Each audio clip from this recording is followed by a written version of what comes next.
అనుదినం దేవునితో.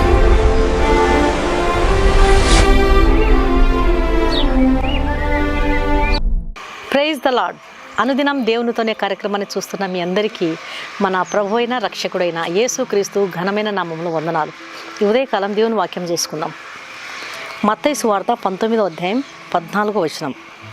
యేసు చిన్న పిల్లలను ఆటంకపరచక వారిని నా యొద్దకు రానియుడి. మన పిల్లలు దేవుని పనిలో అరిగిపోవాలి.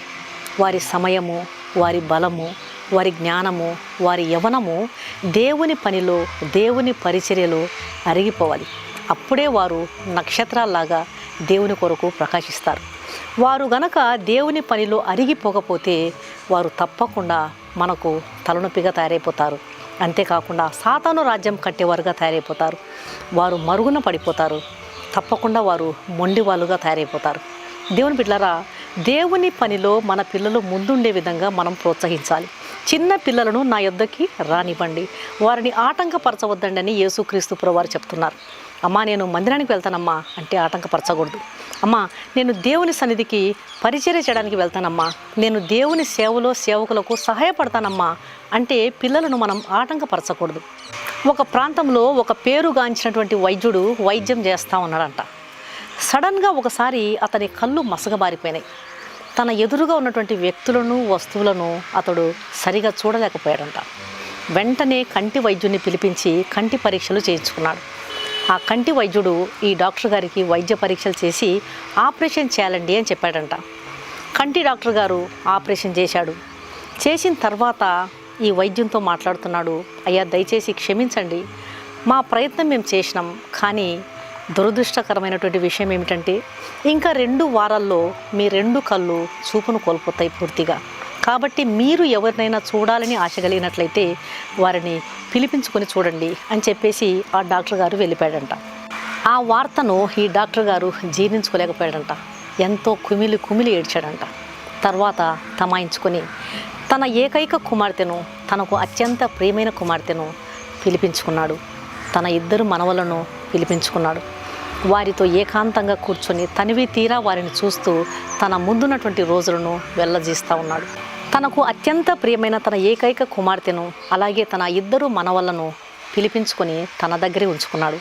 వారిని తనివి తీరా చూస్తూ తన ముందున్నటువంటి కొన్ని రోజులు గడుపుతూ ఉన్నాడు.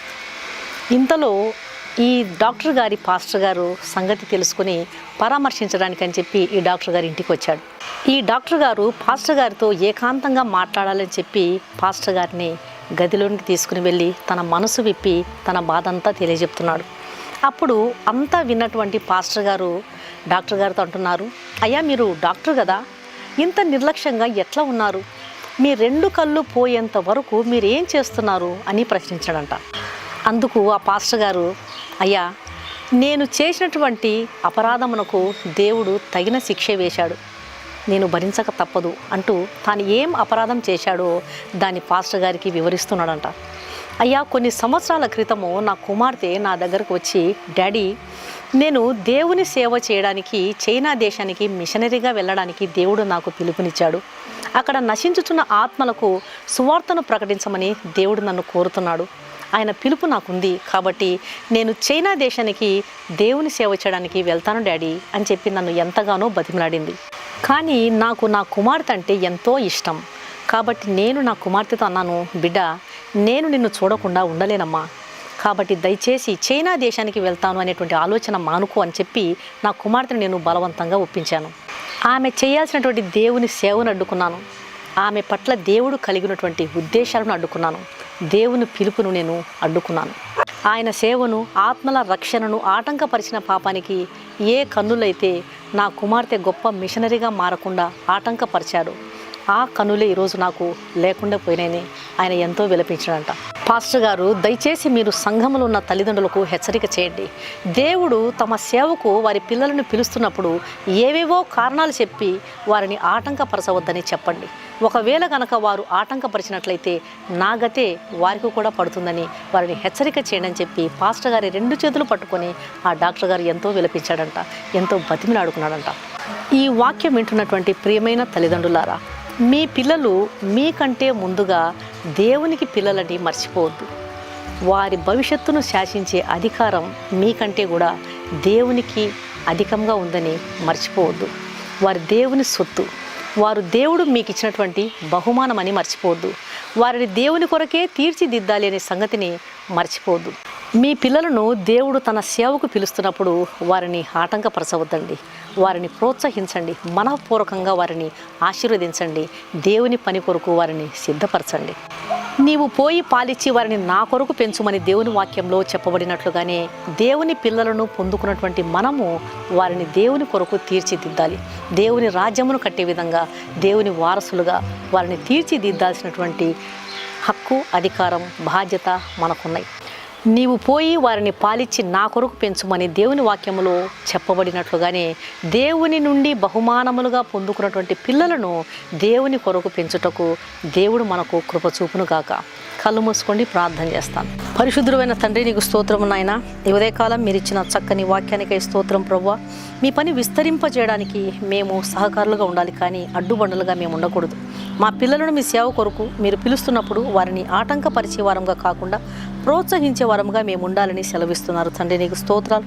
ఈ వాక్యం వింటున్న ప్రతి ఒక్క తల్లిదండ్రిని మీరు దర్శించండి. మేము కలిగిన సమస్తం మీకు చెందినవి అని మర్చిపోనివద్దు నాయన. మా బిడ్డల పట్ల మీరు కలిగి ఉన్న ప్రణాళికలను నెరవేర్చండి. మీ ఉద్దేశాలకు మేము అడ్డుపడనివ్వద్దు. ఎగ్జామ్స్ రాస్తున్న బిడ్డలకు మీరు తోడుగా ఉండండి, జయము దయచండి. గర్భఫలం కొరకు ఎదురు చూస్తున్న ప్రతి బిడ్డకు మీరు సాయం అందించండి. గర్భిణీలకు సుఖ ప్రసవం దయచండి. ప్రయాణం చేస్తున్నటువంటి వారందరినీ మీరు కాపాడండి. రక్షణ లేని వారికి మీ ప్రేమను తెలుసుకునే భాగ్యాన్ని దయచేయండి. దయతో నా ప్రార్థన ఆలకించమని యేసు నామమున అడిగి వేడుకుంటున్నాను తండ్రి, ఆమెన్. ఈ వాక్యం విన్న ప్రియమైన దేవుని బిడ్డలారా, దయచేసి దేవుని వాక్యం అనేకులు విని మేలు పొందే విధంగా, రక్షణ పొందే విధంగా దేవుని వాక్యాన్ని షేర్ చేయండి. ఈ వాక్యాన్ని విన్న మీలో ఇంకా రక్షణ పొందని వారు ఎవరైనా ఉన్నట్లయితే దయచేసి క్రీస్తు ప్రభువారు ఇచ్చేటువంటి ఉచితమైన రక్షణను స్వీకరించండి. పాపులను రక్షించడానికి క్రీస్తు ప్రభువారు ఈ లోకానికి వచ్చినాడు. నశించుచున్న దాన్ని వెదకి రక్షించడానికి ఆయన ఈ లోకానికి వచ్చాడు. కాబట్టి కలువరి శిలువలో ఆయన కార్చిన రక్తధారల చేత కడుగుబడితేనే ఒక పాపికి రక్షణ, నిరీక్షణ, పాప క్షమాపణ. ఆయన ఇచ్చే ఉచితమైన రక్షణను స్వీకరించండి. ఆయన ఇచ్చే పిలుపును తృణీకరించవద్దండి. ప్రభు మీ ఆత్మలను రక్షించునుగాక. God bless you.